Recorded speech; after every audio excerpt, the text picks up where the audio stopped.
하나님의 말씀 함께 보시겠습니다. 마태복음 7장 13절입니다.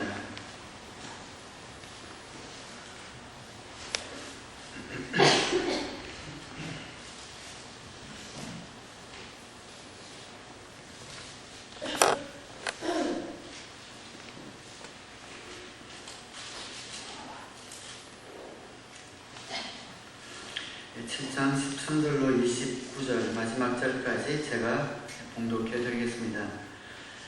좁은 문으로 들어가거라. 멸망으로 이끄는 문은 넓고 그 길이 널찍하여서 그리로 들어가는 사람이 많다.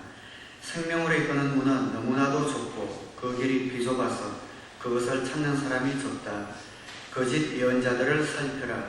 그들은 양의 팔을 쏘고 너에게 오지만 속은 굶주린 이리들이다. 너희는 그 열매를 보고 그들을 알아야 한다. 가시나무에서 어떻게 포도를 따며 은근피에서 어떻게 무화과를 딸 수 있겠느냐. 이와 같이 좋은 나무는 좋은 열매를 맺고 나쁜 나무는 나쁜 열매를 맺는다. 좋은 나무가 나쁜 열매를 맺을 수 없고 나쁜 나무가 좋은 열매를 맺을 수 없다. 좋은 열매를 맺지 않는 나무는 찍어서 불 속에 던진다. 그러므로 너희는 그 열매를 보고 그 사람들을 알아야 한다. 나더러 주님 주님 하는 사람이라고 해서 다 하늘나라에 들어가는 것이 아니다. 하늘에 계신 내 아버지의 뜻을 행하는 사람이라야 들어간다. 그날에 많은 사람이 나에게 말하기를 주님 주님 우리가 주님의 이름으로 예언을 하고 주님의 이름으로 귀신을 쫓아내고 또 주님의 이름으로 많은 기적을 행하지 않았습니까? 할 것이다. 그때에 내가 그들에게 분명히 말할 것이다. 나는 너희를 도무지 알지 못한다. 불법을 행하는 자들아 내게서 물러가라. 그러므로 내 말을 듣고 그대로 행하는 사람은 반석 위에다가 자기 집을 지은 슬기로운 사람과 같다고 할 것이다. 비가 내리고 홍수가 나고 바람이 불어서 그 집에 들이쳤지만 무너지지 않았다. 그 집을 반석 위에 세웠기 때문이다. 그러나 나의 이 말을 듣고서도 그대로 행하지 않는 사람은 모래 위에 자기 집을 지은 어리석은 사람과 같다고 할 것이다. 비가 내리고 홍수가 나고 바람이 불어서 그 집에 들이치니 무너졌다. 그리고 그 무너짐이 엄청났다. 예수께서 이 말씀을 마치시니 우리가 그의 가르침에 놀랐다. 예수께서는 그들의 율법학자들과는 달리 권위 있게 가르치셨기 때문이다. 아멘.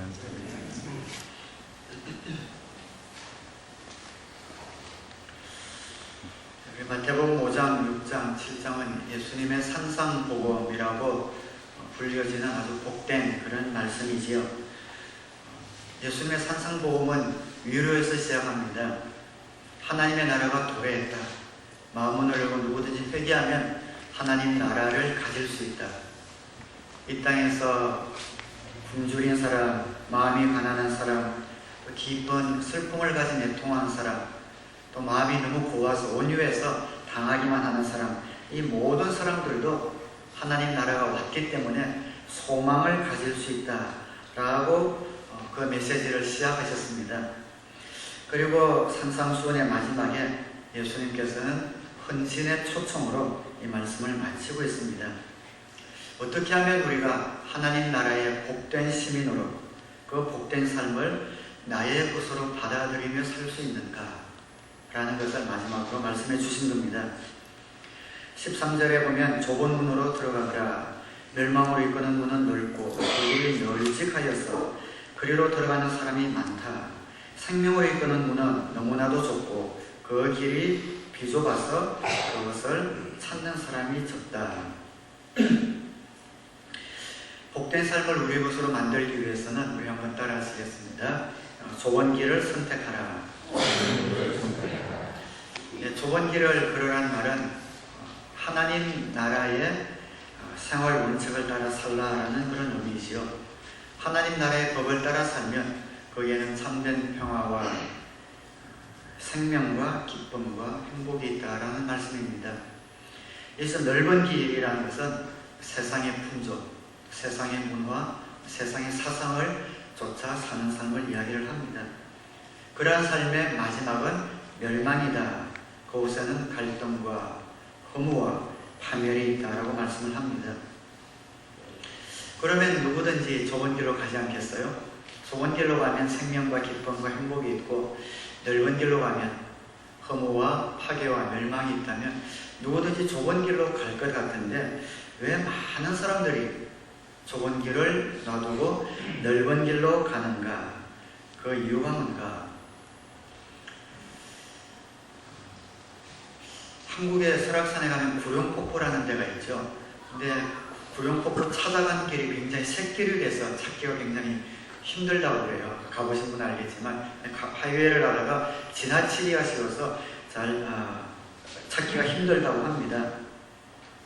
예수님이 말씀하시는 큰 길과 좁은 길의 차이가 아마 그런 그림을 그리면 될 것 같습니다. 큰 길은 가기가 쉽습니다. 하이웨이처럼 누구든지 가는 그런 편하고 쉬운 길입니다. 그렇지만 좁은 길은 찾지 않으면 잘 보이지 않는 그런 샛길로 생각하면 될 겁니다.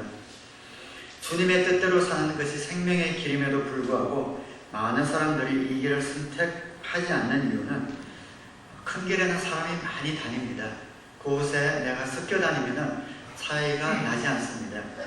그러나 대부분의 사람들이 다니는 길을 놔두고 좁은 길로 가면 표시가 납니다. 다른 사람들과 구분이 됩니다. 우리는 어릴 때나 장성에서나 다른 사람과 다른 것에 대한 그런 두려움을 항상 갖고 있습니다. 섞여서 가는 것이 편하고 익숙하지 좀 특별하게 유별나게 보이는 것에 대한 두려움을 갖고 있습니다. 그래서 하나님 나라의 원칙, 하늘나라의 법을 붙들고 혼자 그 말씀대로 살아가는 그런 좁은 길을 찾는 것이 우리에게 잘 익숙하지 않고 편하지가 않아서 넓은 길을 찾아가고 있습니다. 그러나 예수님을 믿는 하나님의 자녀인 저와 여러분은 남과 다른 그런 길을 선택해야 합니다. 할 수 없습니다. 다르지 않으면 안 됩니다. 우리가 살아가는 길, 우리가 살아가는 원칙은 다릅니다. 다르기 때문에 자연스럽게 오는 핍박까지도 우리는 예상하며 살아가야 합니다. 우리 한번 따라하겠습니다. 세상 사람과 다른 길을 선택한다. 세상 사람과 다른 길을 선택한다. 다른 길을 선택해야 합니다. 예수님을 믿고 이제 예수님과 함께 살려면 세상 가치관과 다른 길을 선택해야 합니다. 캐나다 와서 예수님을 믿고 다시 한국으로 가는 분들이 있습니다. 한국에는 전부 식구들이, 친척들이 예수님을 믿지 않습니다. 그 가운데서 믿음을 지키고 제사를 지내지 않는다든지 그 믿음을 지키는 것이 쉽지 않습니다. 다른 길이죠. 그래서 그 핍박이나 잔소리 듣고 갈등하고 부딪히는 것이 너무 싫어서 가서 자연스럽게 섞여 살다 보면 방도가 없어집니다. 자기가 살아나는 것뿐 아니라 자기가 다른 길을 선택해야만 당장은 부딪히겠지만 나중에는 자기의 사랑하는 가족들, 친척들을 생명으로 인도해야 되지 않겠습니까? 그런데 그런 갈등이 힘들어서 다른 길을 포기해버리면 구원받는 길을 영영 놓치게 됩니다. 우리는 이 땅이 다가 아니라 영원한 삶이 있다는 것을 아는 사람입니다. 8, 90년 나그네 같은 인생길을 지나면 우리가 왔던 본향, 영원히 사는 그곳이 우리의 본향인 것을 압니다.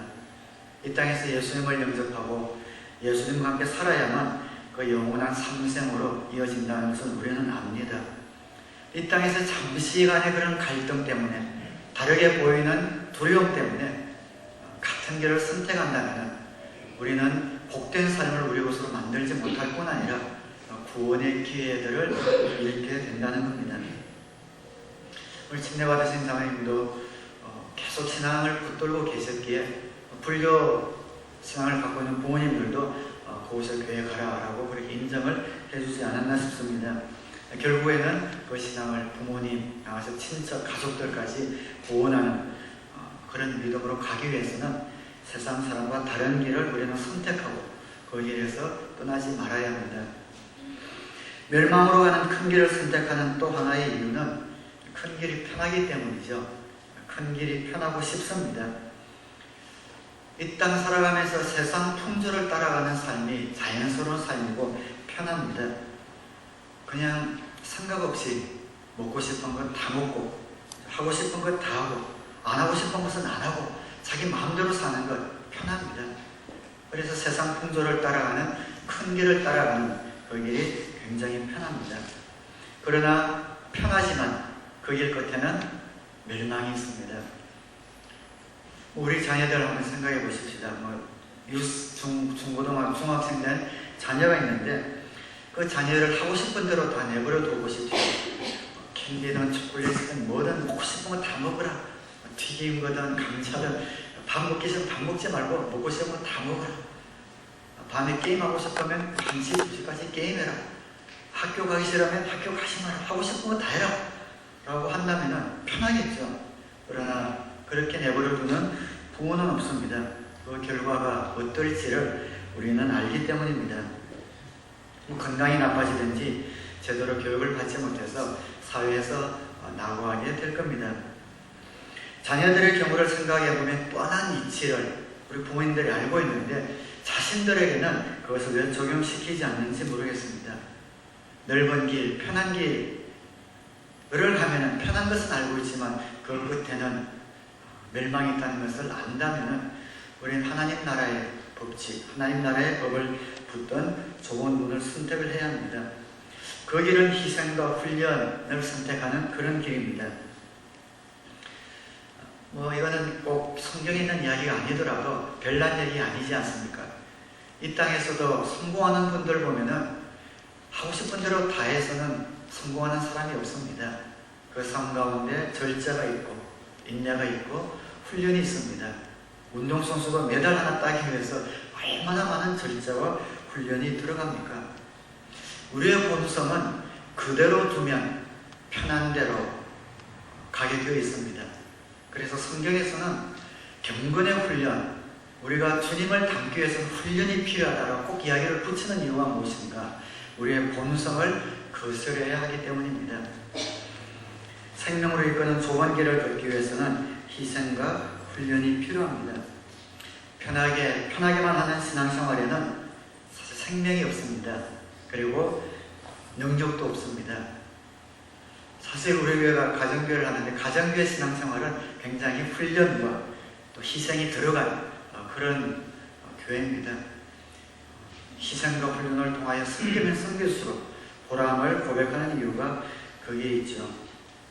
자고 싶지만 조금 더 일찍 일어나서 드리는 새벽기도, 없는 시간을 쪼개어서 읽는 성경, 경제적인 손실을 각오하고도 주의를 꼭 지킨다라는 그런 마음들, 이러한 것이 희생과 훈련입니다. 이러한 희생과 훈련이 우리 신앙생활에 생명을 가지고 보람과 기쁨을 맛보게 합니다. 특별히 이번 21일 다니엘 금식 기도를 통하여 이런 기쁨을 많은 분들이 이미 맛보고 계신 것 같습니다. 육류, 생선, 튀긴 음식, 백미, 이런 우리 몸에 익숙한 것들을 멀리하고 야채와 채소, 현미를 먹으면서 주님 앞에 더 가까이 가는 그런 귀한 시간들을 우리가 보내고 있습니다. 그렇게 고백하는 것들을 저도 듣긴 했지만 참 좋은 것 같아요. 그래서 1년에 한 번, 매 새해가 시작될 때 계속 해야겠다는 이런 마음이 있습니다. 또 목사님도 그렇게 고백하셨는데 저도 그런 마음이 듭니다. 하다가 저도 이제 군것질을 좋아해요. 그래서 캔디라든지 초콜릿이라든지 케이크라든지 이걸 진짜 너무 좋아합니다. 커피는 말할 것도 없고 이걸 딱 끊으니까 또 끊을만 하네요. 끊고 그 과자나 초콜릿을 보니까 야, 내가 저걸 그렇게 좋아했으나 하는 그런 생각이 막 듭니다. 그렇죠. 그런 생각이 들죠. 그래서 21일이 끝나도 좀 건강한 이런 우리 몸에 들어오는 건강한 것에 대해서 더 이제 신경을 쓰고 할 수 있겠다 이런 생각이 듭니다. 우리 몸이 튼튼해질 뿐 아니라 이런 훈련을 통해서 주님과 더 가까이 가게 되고 또 이 시간이 날 때 금식을 통해서 성경 말씀을 읽을 때 아마도 꿀송이처럼 난 그러한 경험들을 아마 여러분들이 하고 계실 겁니다. 복된 삶이 우리 것이 되기 위해서는 그래서 우리는 좋은 길을 선택하는 겁니다. 이 좋은 길은 세상 사람과 다른 길을 선택하는 것이고 희생과 훈련을 선택하는 겁니다. 복된 삶이 우리 것이 되려면 두 번째 한번 따라하겠습니다. 지도자를 잘 선택하라. 지도자를 잘 선택하라. 15절에 그렇게 되어 있습니다. 거짓 예언자들을 살펴라. 그들은 양의 팔을 쓰고 너에게 오지만 속은 굶주린 이리들이다. 거짓 예언자가 너무 많습니다. 남이 모르는 비밀을 자기만 받았다는 그런 사람들이 보통 거짓 예언자들이죠. 자기만 받았다는 이대로만 하면은 생명이 있고 행복이 있고 재물이 들어오고 성공하고 이렇게 다가오는 사람들이 보통 거짓 예언자들입니다. 너무나 다양하고 많은 거짓 예언자들이 이 세상에 나와 있습니다. 한국에서는 아직 말할 것도 신천지 같은 이런 이만희 씨 같은 이런 거짓 예언자들, 지금 6부까지 신천지에 대해서 CBS에서 나왔죠. 그래서 한번 뒤에 컨퍼런스 기간 동안 제가 시청을 못해서 한번 보려고 그저께인가 CBS를 들어갔는데 들어가는 데가 좀 복잡해요. 그래서 찾지를 못해가지고 우리 교 홈페이지에 그 유성호 목사님이 올려놓으신 게 있어서 그 링크를 혹시 따라가면 될라나 해서 들어갔더니 유성호 목사님이 5부 6부도 이미 거기 다 올려놓으셨더라고요. 그러셨죠. 4부뿐 아니라 오는 대로 뒤에 것도 다 올려놓으셨더라고요. 야, 그걸 보자 감동을 좀 했습니다. 한번 책임지면 끝까지 이렇게 하는 이것이 참 충성이다. 그런 마음이 들어서 감동을 했습니다. 그래서 6부까지 다 신청을 했는데 참 마음 아픕니다. 너무나 많은 젊은 대학생들, 청년들이 거기 들어가자마자 부모를 몰라봅니다. 부모를 몰라보고 막말을 하고 부모를 고소하고 그러면서 자기들은 생명책에 기록된 14만 4천이라고 믿고 있는 그 많은 사람들, 부모님들이 몇 년 동안 포기하지 않고 5년, 10년이 걸려도 결국 나는 내 자녀를 빼오겠다 라면서 모든 생업을 판개치고 거기 매달려 있는 그런 것들을 볼 때에 참 마음이 아픕니다. 거짓 예언자들이죠. 사업에 조금만 투자한 큰 이익을 주겠다. 당신의 포텐셜, 당신의 잠재력을 완전히 개발시켜 주겠다라는 뉴 에이지 운동, 다양한 이런 거짓 예언자들이 많이 나와 있습니다. 생명에 이르게 하는 좁은 길을 걷기보다 멸망에 이르게 하는 넓은 길을 우리가 선택하기 쉬운 그 이유는 넓은 길을 가도록 유혹하는 이런 거짓 예언자들이 너무 많기 때문입니다. 이런 사람들을 예수님은 거짓 예언자다, 양의 팔을 쓴 늑대와도 같다 라고 말씀하고 있습니다. 물론 거짓 예언자가 교회 안에도 있지만 사실은 교회 밖에 더 많이 있습니다. 인생의 문제를 한 방에 해결해 주겠다 라는 그런 현혹을 하면서 대중을 현혹시키는 사람들이죠. 이것만 붙들면, 사업 같은 거를 이것만 붙들면 큰 돈이 들어온다 라고 우리에게 가까이 다가오는 사람들입니다. 이들은 나를 위하는 것처럼 보이지만 궁극적인 목적은 자신들의 이익을 위해서 접근하는 사람들입니다. 이런 사람들을 우리가 어떻게 분별할 수 있을까요? 예수님은 그들의 삶을 보라고 말씀하고 있습니다. 말 대신에 삶을 보는 겁니다. 15절에서 20절까지 보면 거짓 예언자들을 살펴라. 그들은 양의 탈을 쓰고 너에게 오지만 속은 굶주린 이리들이다. 너희는 그 열매를 보고 그들을 알아야 한다. 가시나무에서 어떻게 포도를 따며 은근키에서 어떻게 무화과를 딸 수 있겠느냐. 이와 같이 좋은 나무는 좋은 열매를 맺고 나쁜 나무는 나쁜 열매를 맺는다. 좋은 나무가 나쁜 열매를 맺을 수 없고 나쁜 나무가 좋은 열매를 맺을 수 없다. 좋은 열매를 맺지 않는 나무는 찍어서 불 속에 던진다. 그러므로 너희는 그 열매를 보고 그 사람들을 알아야 한다. 그들의 말에만 귀를 기울이지 말고 그들의 삶을 보라는 것이지요.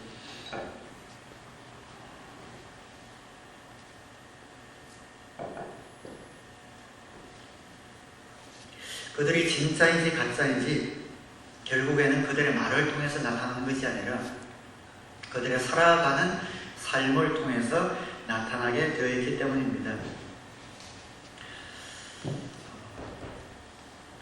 사실 우리 기독교 예수님의 가르침이나 다른 종교를 비하하거나 그런 것은 아닙니다. 부처님이나 공자님이나 사실 가르침은 사실 들어가 보면 그 내용은 비슷비슷하죠. 예수님은 사랑하라, 부처님은 자비를 베풀며 살아라, 공자님은 어질게 그렇게 살아라 하는 그런 내용들은 공통점이 있습니다. 그 가르침이나 말에는 내용에 있어서 큰 차이를 발견할지 수 없을지 모릅니다. 그러나 그들의 삶을 보면은 차이가 있습니다. 가장 큰 차이는 무엇인가? 그들의 삶의 마지막입니다. 예수님은 죽음을 이기시고 부활하셨지만 예수님을 제외한 모든 다른 분들은 다른 모든 분들은 죽음 앞에서 무력했다는 것이죠. 모두 다 자기 무덤 있고 죽음 앞에서 무력한 그런 삶을 살았습니다. 이 땅에서 어떻게 유익하게 남을 도우며 살아갈 수 있는 것에 대해서는 좋은 말씀들을 많이 하셨지만 그들도 여전히 죽음 앞에서는 죽음을 넘어선 세계에서는 무지했고 죽음 앞에서는 무력했지만 예수님은 그 삶이 죽음에서 끝나지 않고 부활하셨다는 것을 우리는 보게 됩니다.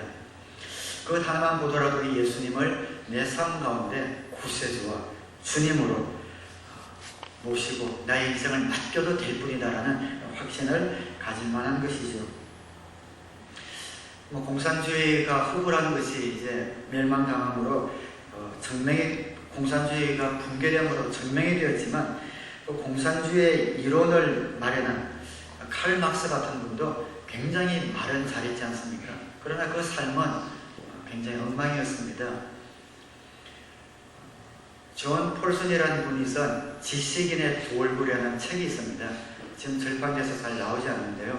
거기 보면 지식인으로 알려진 많은 분들의 그들과 가장 가까이 살았던 분, 집에서 가정부로 일했던 분, 정원사로 일했던 분, 친구들, 그런 분들 전부 만나서 그분들의 삶을 조명한 아주 객관적인 그런 책이 있습니다. 해밍웨이라든지 입센기라든지 유명 소설가들의 삶을 보면은 참 두 얼굴이 거기 다 나타나는데 칼 막스도 마찬가지입니다. 칼 막스는 경제 이론가이지만 완전히 사기꾼과 같은 그런 이론가였습니다. 경제 이론가는 모든 통계를 정직하게 활용을 해야 되는데 이 칼 막스는 자기에게 유익한 통계만 감출해서 활용을 하고 자기 이론에 맞지 않는 것은 전부 다 걸러내버린 학자로서는 있을 수 없는 그런 짓을 저지른 사람입니다. 이 사람이 삶이 질서가 없이 너무 가난하고 빈궁하니까 여러분도 잘 아시는 경제학자 엥겔스라는 분이 옆에서 생활비를 대주면서 이분을 끝까지 서포터를 해줬습니다. 그런데 나중에 자기와 의견 충돌이 조금 있다고 해서 엥겔스를 아주 나쁘고 비열한 사람으로 몰아붙였던 그런 기록도 나와 있습니다. 칼 막스에게 세 딸이 있는데 이 칼 막스 자신은 노동자 계급을 찬양하면서도 자기 딸들이 직업 기술을 배우려고 하는 것은 끝까지 막았던 그런 사람이기도 하고 그 세 딸이 일찍 다 죽었는데 두 명은 자살을 했습니다. 이렇게 삶이 엉망인 이런 사람이 아무리 그럴듯한 이론을 낸다고 해서 그 이론을 따라간다면 얼마나 불행한 일이겠습니까? 우리가 거짓 예언자, 우리를 현혹하는 사람들에게 따라가지 않겠으면 그 사람이 얼마나 말을 설득력 있게 잘하는지 그걸 보는 것이 아니라 조금 더 들어가서 그 사람의 삶을 보아야 합니다. 그 사람의 삶을 본다면 우리는 거짓 예언자와 참 예언자를 구별할 수 있는 그런 지혜를 가지게 됩니다. 이 원칙은 굉장히 중요한 것 같아요. 저도 목회자로서 많은 관계에 이것을 적용을 시킵니다. 어떤 두 분이 같은 사건을 놓고 서로 다른 이야기를 할 때가 있습니다. 이분 말을 들으면 그분 말이 맞는 것 같고 저분 말을 들으면 또 그분 말이 맞는 것 같습니다. 그럴 때에 저 같은 경우입니다. 그냥 두 분의 평소의 삶을 좀 보게 됩니다. 그래서 평소에 존경받을 만한 그런 삶을 사는 분의 말에 더 신뢰가 가게 됩니다. 여러분, 거짓 예언자들을 조심해야 합니다. 어떤 분이 사업에 성공시켜줄 테니 조금만 투자하면 일확천금을 받을 수 있다 라고 할 때에 그것이 아무리 혹하는 그런 아이템이라 하더라도 그의 말에 귀를 기울이지 말고 그의 삶을 들여다보아야 합니다. 정말 그가 과거에 사업에 성공한 경력이 있는지 또 평소에 신뢰할 만한 사람인지 그것을 보지 않고 말에만 현혹돼서 덥석 물었다가는 멸망당하기 일쑤입니다. 우리 싱글, 우리 청년들은 데이트할 때에 남자친구, 여자친구가 아무리 달콤한 말을 하더라도 절대 믿지 마시기 바랍니다. 말을 믿지 말고 삶을 봐야 합니다. 그 친구가 정말 부모님께, 어른께 효도하는지, 존경하는지, 또 다른 사람을 어떻게 잘 보살피는지, 특별히 식당 같은 데 가서 섬기는 그런 서빙하는 분들에게 하는 태도를 보면은 잘 알 수가 있습니다. 부부 문제가 있을 때에도 상담할 때 상대를 잘 골라서 상담을 해야 합니다. 말보다는 정말 부부 생활이 좋은 그런 분들에게 가서 상담을 해야 합니다. 아무리 기도를 많이 하고 또 영적인 어떤 영역이 있다 하더라도 부부 관계가 좀 시원찮으면은 영적인 부분은 도움을 받더라도 부부 관계에 대해서는 그분에게 상담하면 안 됩니다. 잘못된 상담을 할 가능성이 있습니다. 말보다 삶을 보는 겁니다. 복된 삶을 우리 것으로 만들기 위해서는 우리 주위에 많은 그리스도 예언자들이 있지만 그런 사람들의 말에 속지 말고 그들의 삶을 보셔서 복된 삶을 빼앗기지 않는 저와 여러분 되시기를 주님의 이름으로 축원합니다. 그런데 예수님은 말이 아니라 삶을 보라라고 말씀했는데 이것은 그런 사람들뿐 아니라 우리 교회 안에서도 마찬가지입니다. 우리 자신을 향해서도 적용해야 하는 그런 말씀이기도 합니다. 교회 안에서 누구를 보고 따를 것인가? 한번 따라하겠습니다. 사역 대신에 삶을 보라. 사역 대신 삶을 보라. 기독교 사역자들, 목회자들에게도 똑같이 적용되어지는 그런 말이지요. 21절에 보면 나더러 주님 주님 하는 사람이라고 해서 다 하늘나라에 들어가는 것이 아니다. 하늘에 계신 내 아버지의 뜻을 행하는 사람이라야 들어간다. 그날에 많은 사람이 나에게 말하기를 주님 주님 우리가 주님의 이름으로 예언을 하고 주님의 이름으로 귀신을 쫓아내고 또 주님의 이름으로 많은 기적을 행하지 않았습니까? 할 것이다. 그때 내가 그들에게 분명히 말할 것이다. 나는 너희를 도무지 알지 못한다. 불법을 행하는 자들아 내게서 물러가라. 예수님은 이 구절을 통해서 어떤 사역자가 예수님의 종인지 아닌지는 그 사역을 보지 말고 똑같이 삶을 보라라고 말씀을 하고 있습니다. 삶의 열매를 보라는 것이죠. 예수님의 이름으로 능력을 행하는 엄청난 대단한 사역자들이 많이 있습니다. 그러나 예수님의 이름으로 능력을 행하고 기적을 행한다고 해서 그분들이 다 예수님의 참된 종이 아니다 라고 말씀을 하고 있습니다. 좀 의문은 있죠. 예수님께서 나는 너희를 도무지 알지 못한다라고 했던 이 사람들인데 어떻게 그런 예수님이 하실 수 있는 그런 능력들을 이분들이 할 수 있었는가 좀 의아스럽기도 합니다. 그런데 가능합니다. 여러분이나 저나 예를 들어서 믿음이 그렇게 변변하지 않잖아요. 변변하세요? 변변하지 않잖아요. 그죠? 그런데 저와 여러분을 통해서 하나님이 일을 하시거든요. 우리같이 변변하지 않은 믿음을 통해서 하나님이 일을 하십니다. 믿음이 적은 자를 쓰시는 하나님은 믿음이 없는 자도 쓸 수 있다는 것을 우리 알아야 합니다. 민수기 22장에 보면은 발람이라는 그런 예언자가 나옵니다. 이 발람은 하나님의 사람이 아니었습니다. 거짓 예언자였습니다. 그런데 그 예언은 굉장히 정확한 예언을 합니다. 정확한 예언을 합니다. 베드로는 베드로후서 2장 15절에 보면은 이 발람을 뭐라고 묘사하고 있는 거 아니 불의한 삭설 사랑한 보솔의 아들 발람이라고 묘사를 하고 있습니다. 불의한 아들, 불의한 삭설 사랑한 아들 발람이라고 묘사를 합니다. 그러나 그는 정확한 예언을 하고 있는 것을 보게 됩니다.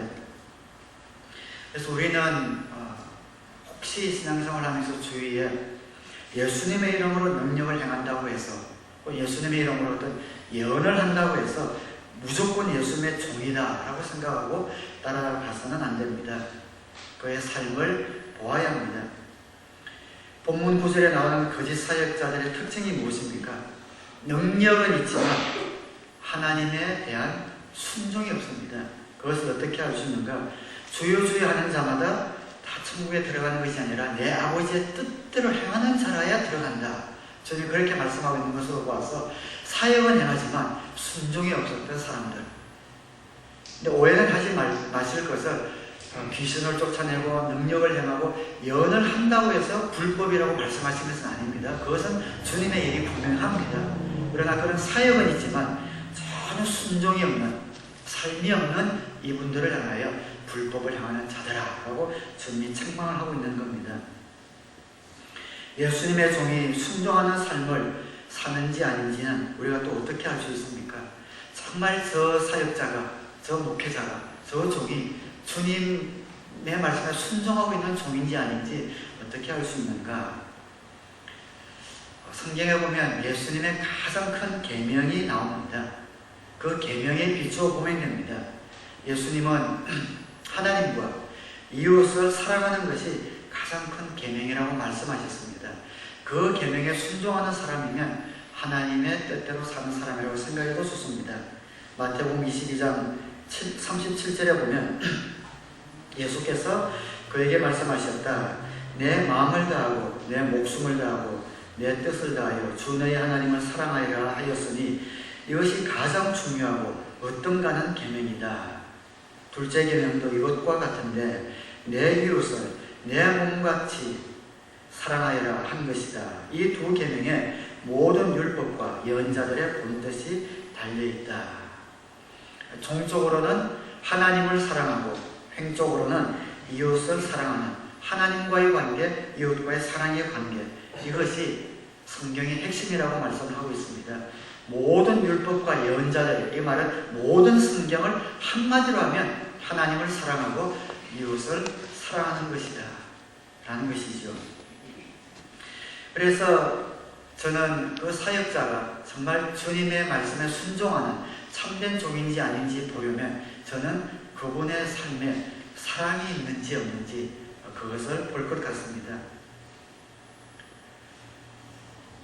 이렇게 말씀드리니까 여러분은 이현진 목사는 사랑이 그 정도 됐는데 진짜 종이 아닌가 봐 이렇게 생각하실지 모르겠습니다. 제가 좀 잠정이나 이런 게 좀 없거든요. 좀 냉정한 면이 많습니다. 제가 말씀드리는 것은 사랑의 정도를 이야기하는 것이 아닙니다. 사랑의 정도를 얘기하는 것이 아니라 정말 그 사람이 사랑하려고 애쓰고 있나 애쓰고 있지 않는가, 정말 사랑하지 못하는 것에 대하여 안타까운 마음이 있나, 그것을 보라는 겁니다. 사랑의 정도를 이야기하자면 우리는 다 부족하죠. 그러나 정말 그 사람이 보면 삶 가운데 정말 사랑하려고 애쓰는 이런 마음이 깃들어 있는지, 더 사랑하지 못하고 더 섬기지 못하는 것에 대하여 안타까워하고 있는지 그것을 보면 됩니다. 거짓 예언자는 이것이 없다는 겁니다. 신비한 이것이 없어요. 거짓 예언자는 사랑에 대한 부담이 없습니다. 어떤 능력과 축복은 강조하는데 희생이나 사랑에 들어가면 이것이 잘 안 보여요. 정말 영혼에 대한 그런 사랑, 하나님에 대한 깊은 사랑이 거짓 예언자들에게는 없다는 겁니다.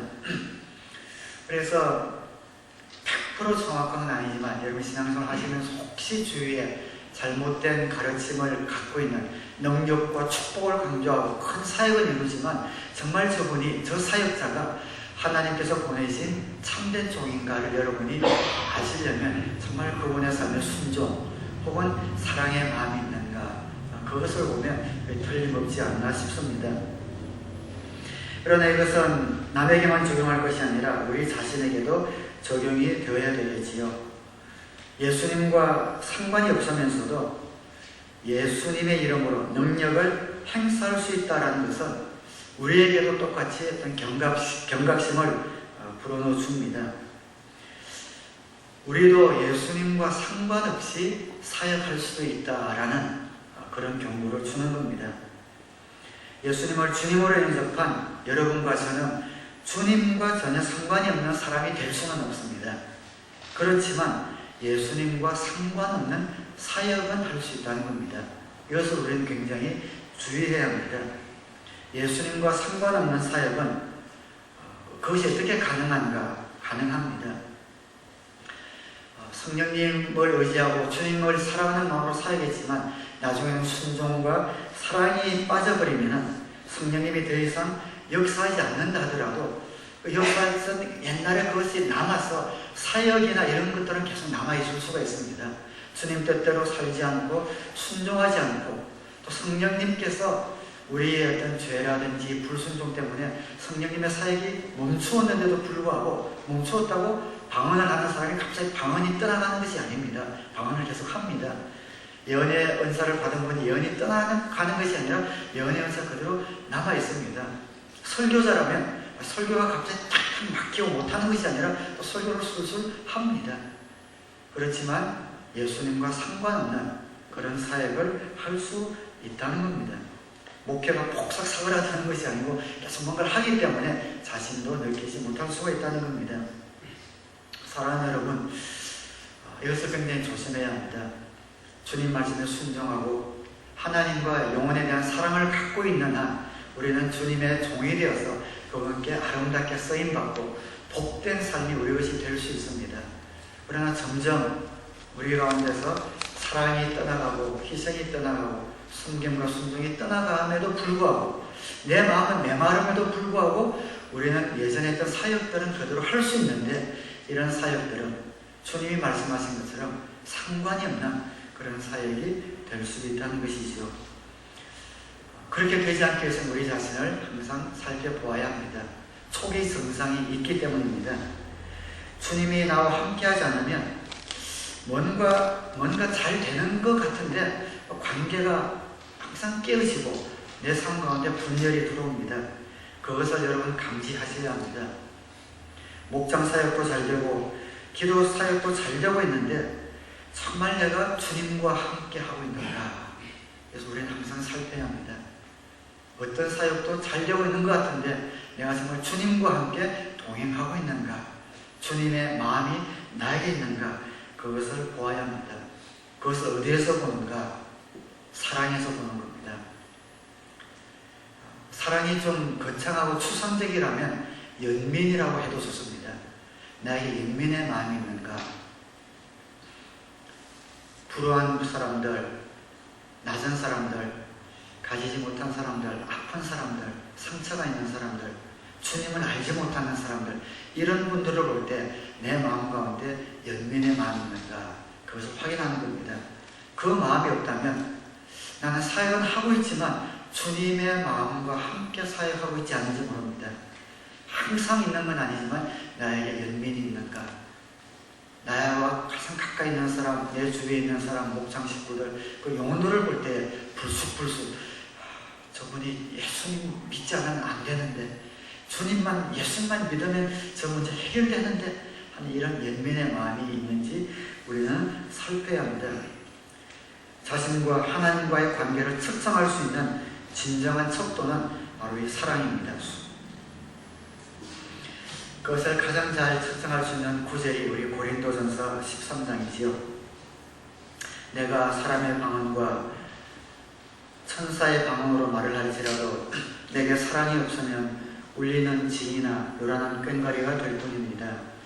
내가 예언하는 능력을 가지고 있을지라도 또 내가 모든 비밀과 모든 지식을 가지고 있을지라도 또 산을 옮길 만한 모든 믿음을 가지고 있을지라도 내게 사랑이 없으면 아무것도 아닙니다.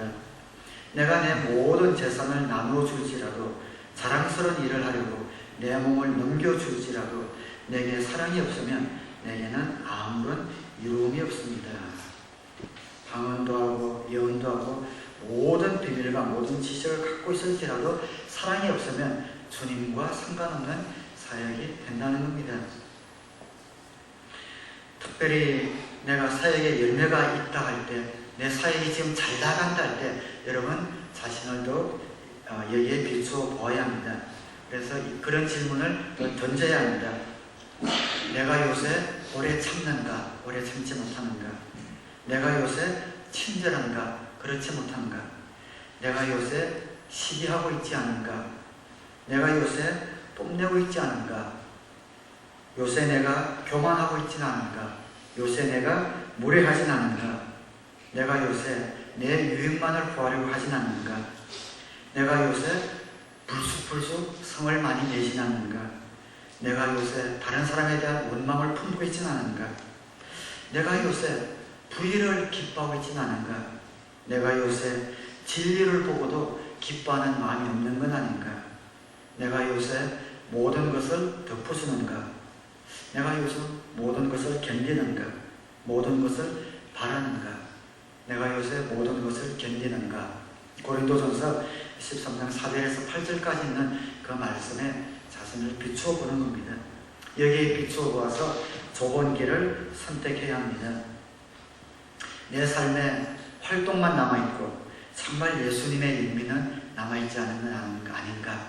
그래서 살피셔서 하나님 말씀에 순종하는 예수님의 참된 종은 그 마음 가운데 성경의 모든 말씀을 한마디로 집약한 하나님을 사랑하고 이웃을 사랑하는 그런 연민의 마음이 있다는 것을 기억하셔서 다른 사람을 분별할 때도 그 사랑을 볼 뿐 아니라 저와 여러분도 그런 사랑의 마음을 가진 예수 그리스도의 참된 종이 되기를 주님의 이름으로 축원합니다. 이런 복된 삶을 우리 것으로 만들기 위해서 마지막으로 한번 따라하겠습니다. 순종을 연습하라. 순종을 연습하라. 마지막으로 우리에게 도전을 주시죠.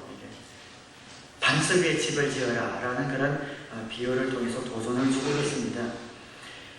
반석은 말씀이죠. 들은 말씀을 날마다 잘 구축하여 든든한 반석을 만들라는 겁니다.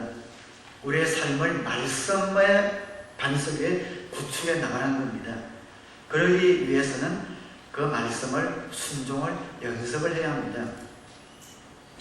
우리 주위에서 보면 평소에는 믿음이 있는 것 같았는데 위기 상황을 당하면서 삶의 자세가 갑자기 흐트러지고 마치 안 믿는 사람처럼 행동하는 그런 사람들이 있습니다. 평소 말하는 것도 그럴듯하고 괜찮았는데 조금만 위기를 당하니까 사업에 좀 어려움을 겪는다든지 건강을 좀 상했다든지 자녀들에게 어려움이 생기면 그냥 언제 그랬다는 듯이 하나님을 원망하고 사람들을 원망하고 하는 그런 분들, 그리고 그 문제를 해결해 보려고 말씀으로 돌아가지 않고 전혀 성경하고 상관없이 세상 사람들이 쓰는 방법을 아무렇지도 않게 사용하는 그런 분들이 있습니다. 삶이 와르르 무너지는 거죠.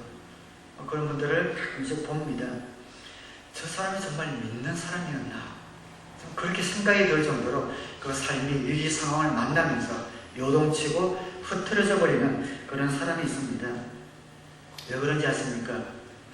이런 사람들의 인생을 예수님은 모래 위에 지은 인생이다 라고 말씀을 하고 있습니다. 조금만 바람이 불면 와르르 무너져 버리는 인생이라고 이야기합니다. 24절에 보면 그러므로 내 말을 듣고 그대로 행하는 사람은 반석 위에다가 자기 집을 지은 슬기로운 사람과 같다고 할 것이다. 비가 내리고 홍수가 나고 바람이 불어서 그 집에 들이쳤지만 무너지지 않았다. 그 집을 반석 위에 세웠기 때문이다. 그러나 나의 이 말을 듣고서도 그대로 행하지 않는 사람은 모래 위에 자기 집을 지은 어리석은 사람과 같다고 할 것이다. 비가 내리고 홍수가 나고 바람이 불어서 그 집에 들이치니 무너졌다. 그리고 그 무너짐이 엄청났다. 이런 분들은 터가 없는 것이죠. 말씀을 듣고도 오늘 설교는 좀 괜찮냐, 점수는 안 매기고 말이죠. 이런 분들 있단 말이죠. 생활에 전혀 적용이 없는 사람들 듣고 좀 감동이 되네, 들을만하네 하지만 전혀 그 말씀 하나 붙들고 살아보려고 하지 않는 사람들은 위기를 당하면 구축해 놓은 반석이 없으니까 와르르 무너진다는 겁니다. 평소는 몰라요. 목회자인 저도 깜짝깜짝 놀랄 때가 있습니다. 어느 정도, 저 정도는 됐다라고 생각했는데 조금만 위기 상황이 닥칠 때에 안 믿는 사람처럼 이야기하고 말하고 표정 짓고 행동하고 원망하는 것을 보면은 놀라워요. 놀라고 가슴이 아프지요. 반석 위에 집을 지은 사람은 어떤 사람입니까? 듣고 행하는 사람이라고 말씀을 하고 있습니다. 그래서 우리의 목장이 얼마나 중요한 곳인가 하는 것이죠.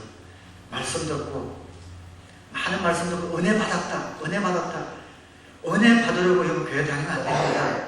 소비자적인 마음 갖고 교회 다니면 안 됩니다.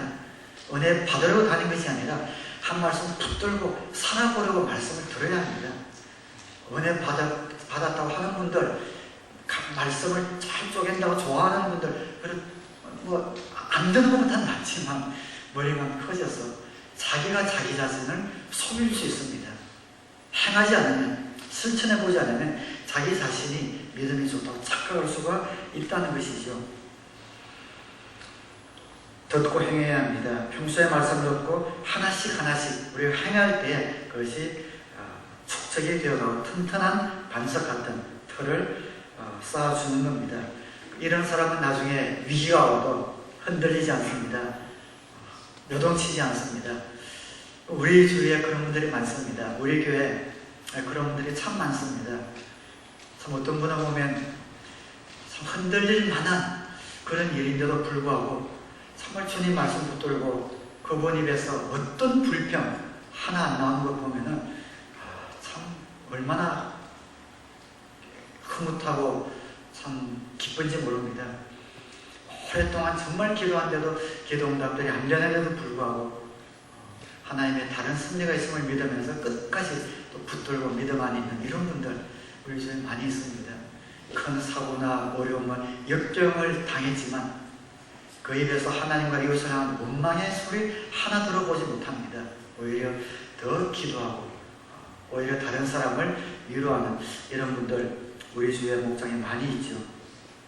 그분들의 특징을 보면 듣는 대로 실천을 합니다. 말씀을 듣고 그냥 추상도 흘려보내지 않고 그 말씀 붙들고 살아보려고 몸부림치는 분들입니다.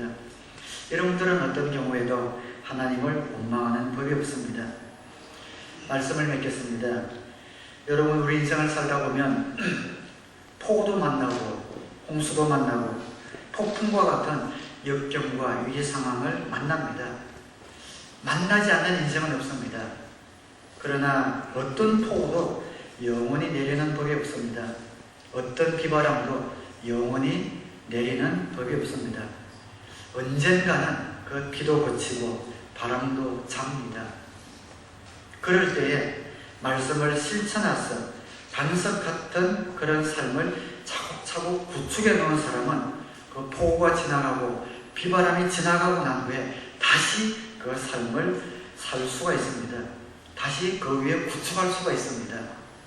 그러나 말씀을 듣기만 하고 은혜는 받았다고 하지만 행하지 않는 사람들은 모래 위에 인생을 구축한 사람들이기 때문에 폭풍이 지나가고 폭우가 지나가면 다 날아가 버립니다. 무너져 버리기 때문에 복구가 굉장히 어렵습니다.